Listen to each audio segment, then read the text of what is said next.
सुखदेव बाबा ने राजा परीक्षित से कहा, जितासनो जितश्वासो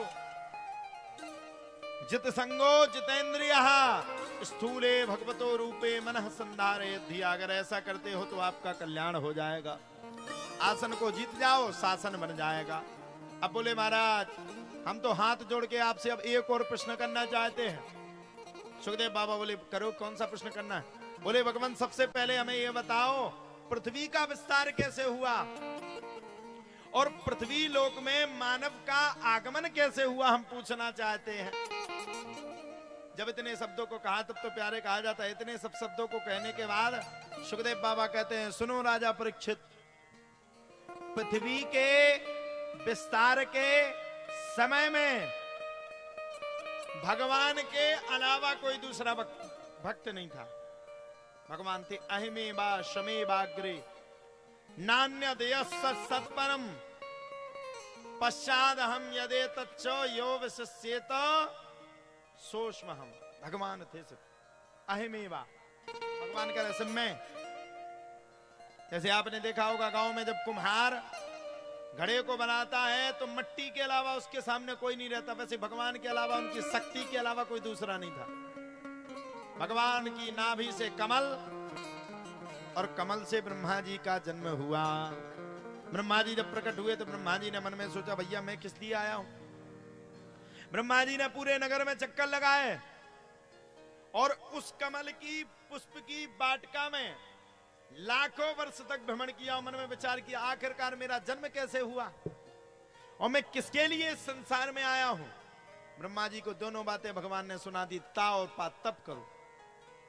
ब्रह्मा जी ने बड़ा भारी भयंकर तप किया, इतना तप इतना तप इतना तप इतना तप, जब तप करते करते करते एक दिन आकाशवाणी ने कहा कि ब्रह्मदेव अब कुछ मत करो, सृष्टि का विस्तार करो। ब्रह्मा जी ने सृष्टि का विस्तार करना शुरू कर दिया।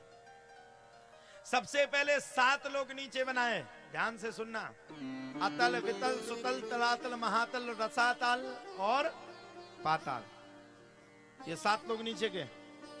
ऊपर 7 लोग बनाए, ओम भूर्भुवः स्वाहा महजन तप और सत, और बीच का स्थान रखा शीर्ष स्थान।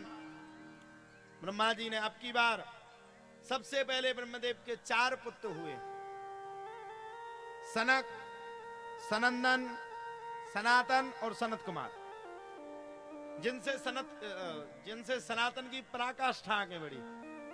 चारों पुत्रों से कहा भैया तुम ही पृथ्वी का विस्तार करो। चारों ने स्पष्ट मना कर दिया, बिल्कुल नहीं पिताजी, हम तो 1 मिनट भी पृथ्वी का विस्तार नहीं बढ़ाएंगे, हम भगवान का भजन करेंगे। चारों भाग गए। ब्रह्मा जी की छत्र छाया से कर्दम मुनि का जन्म हुआ, उनसे कहा भैया तुम ही पृथ्वी का विस्तार करो, वो भी भाग गए। अब की बार ब्रह्मा जी के 10 मानसिक पुत्र हुए और उन्हीं 10 मानसिक पुत्रों में नारद जी का आगमन हो गया। बोलो नारद देव भगवान की जय। अब भैया नारद जी तो नारद जी हैं, उनका तो काम ही बड़ा खतरनाक है। जहां किसी की लड़ाई ना होती हो उस घर में लड़ाई करवा दें। नारद जी ने सभी भाइयों के कानों को भर दिया, एक भी चक्कर में मत पड़ना, पिताजी पूजा पाठ की बात करेंगे, पूजा पाठ तो बिल्कुल करना ही नहीं है, सबरे चलो भगवान की तपस्या करेंगे। और नारद जी साहब को लेकर के तपस्या करने के लिए आगे बढ़ गए। जब नारद जी सबको लेकर के तपस्या करके आगे बढ़ गए तब तो प्यारे कहा जाता है ब्रह्मा जी को अत्यंत क्रोध आया। इतना क्रोध इतना क्रोध इतना क्रोध इतना क्रोध कि अब की बार ब्रह्मा जी के क्रोध से शंकर भगवान का जन्म हो गया। बोलो भोलेनाथ भगवान की जय। अब शंकर भगवान तो शंकर भगवान भी तो भोलेनाथ है, बड़े खतरनाक। उनसे कहा तुम सृष्टि का विस्तार करो, उनने करना शुरू कर दिया। बाबा बिच्छू, कोई एक टांग का, कोई डबल टांग के, किसी की टांगे ही नहीं, किसी की गर्दनें नहीं, बड़े भयंकर भयंकर जहरीले सांप। ब्रह्मा जी बोले भैया रहने दे तेरी सृष्टि। बोले क्यों?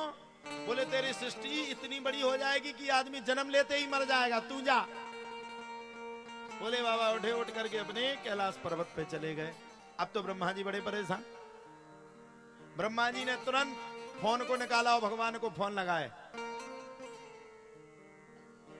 टच का फोन निकाला, ब्रह्मा जी ने तुरंत फोन लगाया, हेलो। भगवान बोले क्या हुआ? बोले आपकी सृष्टि आगे नहीं बढ़ती। बोले क्यों? बोले कोई सृष्टि बढ़ाने के लिए तैयार ही नहीं है। ब्रह्मा जी से भगवान ने कहा एक काम करो, अब की बार स्त्री और पुरुष के जोड़े को प्रकट करो। इसी से ही मैथुन विधि से, भोग विलासा की विधि से,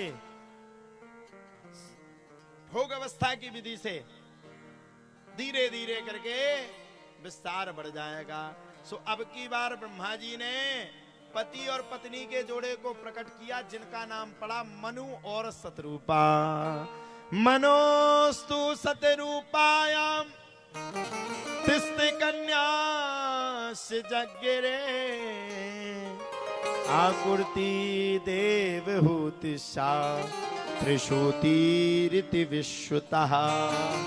मनु शतरूपा की 5 संतानें हुई, आकुति, देवहूति, प्रसूति, प्रियवत राजा उत्तानपाद। आकुति का विवाह रुचि प्रजापति के साथ, देवहूति का विवाह कर्दम मुनि के साथ। कर्दम मुनि की 9 बालिकाएं हुई। सो 9 बालिकाओं का विवाह ब्रह्मा जी के 9 पुत्रों के साथ हुआ।